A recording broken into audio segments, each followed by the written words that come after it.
Hello friends, దేవుని నామములో మీ అందరికీ శుభములు తెలుపుకుంటున్నాను. Welcome to reading the Bible with me day 62. నిన్న మనం సామ్స్ 42nd చాప్టర్ చదువుకున్నాం కదా. ఈ రోజు సామ్స్ 43 చాప్టర్ చదువుదాం. నాతో పాటు కలిసి చదవడానికి సిద్ధంగా ఉన్నారా? రండి కలిసి చదువుదాం.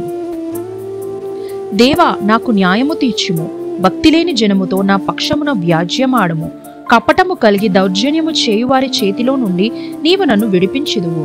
నీవు నాకు దుర్గమైన దేవుడవు, నన్ను త్రోసివేసితివేమి? నేను శత్రుబాధ చేత దుఃఖక్రాంతుడనై సంచరింపనేలా? నీ వెలుగును నీ సత్యమును బయలుదేరు చేయుము అని నాకు త్రోవచూపుము. అవి నీ పరిశుద్ధ పర్వతమునకును నీ నివాస స్థలముకును నన్ను తోడుకొని వచ్చును. అప్పుడు నేను దేవుని బలిపీఠమునొద్దకు, నాకు ఆనంద సంతోషములు కలుగజేయు దేవుని యొద్దకు చేరుదును. దేవా, నా దేవా, సితార వాయించుచు నీ కృతజ్ఞత స్తుతులు చెల్లించుచున్నాను. నా ప్రాణమా, నీవేళ కృంగి ఉన్నావు, నాలో నీవేళ తొందరపడుచున్నావు. దేవుని యందు నిరీక్షణ ఉంచుము. ఆయన నా రక్షణకర్త, నా దేవుడు, ఇంకను నేను ఆయనను స్తుతించెదను.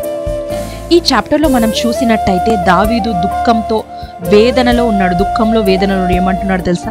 దేవా, నన్ను వీళ్ళు సరిగ్గా ట్రీట్ చేస్తలేరు దేవా, ఫేర్గా ఏది కూడా చేస్తలేరు దేవా, నాకు అన్యాయం చేస్తున్నారు, నా మీదకి లేస్తున్నారు, నా మీద దౌర్జన్యం చేస్తున్నారు దేవా అంటాడు. ఇంకా 2nd, 3rd, 4th వర్సెస్కి వచ్చే వరకు, దేవా నీవే నా వెలుగువై నా సత్యంవై నన్ను నడిపించు, నాకు మార్గం చూపించు దేవా.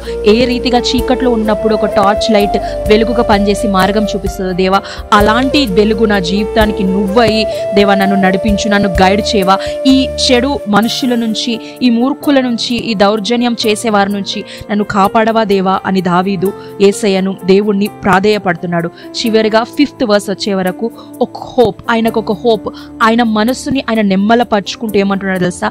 నా ప్రాణమ, నువ్వు ఎందుకు కృంగిపోతున్నావు, నువ్వు ఎందుకు తొందరపడుతున్నావు? దేవుడు యందు నేను నిరీక్షణ ఉంచినాను, ఆయననే నా రక్షణకర్త, ఇంకా నేను ఆయనను ఎల్లప్పుడూ స్తుతించెదను అని దావీదు ఈ 5 వర్సెస్లో చెప్తున్నాడు. ఎంత గొప్ప విశ్వాసం దావీదిది. అవును, మొదట్లో కృంగిపోయినా కానీ, బాధపడ్డా కానీ ఆయన నిరీక్షణ యెహోవా పైన ఉంది. కాబట్టి మన జీవితంలో కూడా ఎన్నో కృంగిపోయే పరిస్థితులు వచ్చినప్పటికీ, మన మీద మనుషులు దౌర్జన్యం చేస్తున్నప్పటికీ, నీ నిరీక్షణ దేవుడైతే, నీ నిరీక్షణ యెహోవా అయితే, చీకటిలో టార్చ్ లైట్ ఏ రీతిగా పనిచేస్తుందో నీ జీవితంలో వెలుగు అయి సత్యమై ఆయన నిన్ను నడిపించడానికి సిద్ధంగా ఉన్నాడు. మరి నీ జీవితం నువ్వు ఆయనకు అప్పగించుకోవడానికి సిద్ధంగా ఉన్నావా?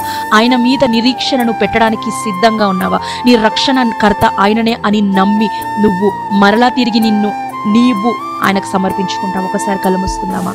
స్తోత్రం పరిశుద్ధుడా, గొప్ప దేవ, మహోన్నతుడా, నీకే స్తోత్రం. ఈ దినం ఇచ్చినందుకు వందనాలు యేసయ్యా. అవును తండ్రి నాయన, ఏ రీతిగా నాయన చీకట్లో నాయన వెలుగు నాయన ఏ రీతిగా దారి చూపిస్తుందో తండ్రి నాయన, అదే మా చీకటి జీవితాల్లో నాయన నువ్వే వెలుగు వైపు సత్యం వైపు దారి చూపించి నాయన మీరే మహిమ పొందండి నాయన. నీకే స్తోత్రం చెల్లిస్తూ యేసు నామములో ప్రార్థిస్తున్నాం తండ్రి, ఆమేన్. ఈ reading the Bible with me మీకు ఆశీర్వాదకరంగా ఉన్నట్టయితే లైక్ చేయండి, షేర్ చేయండి, సబ్స్క్రైబ్ చేయండి. తిరిగి రేపు ఉదయకాల సమయం కలుసుకుందాం. అప్పటి వరకు దేవుడు మీ పైన దీవెనలు మెండుగా కుమ్మరించును గాక. ఆమేన్.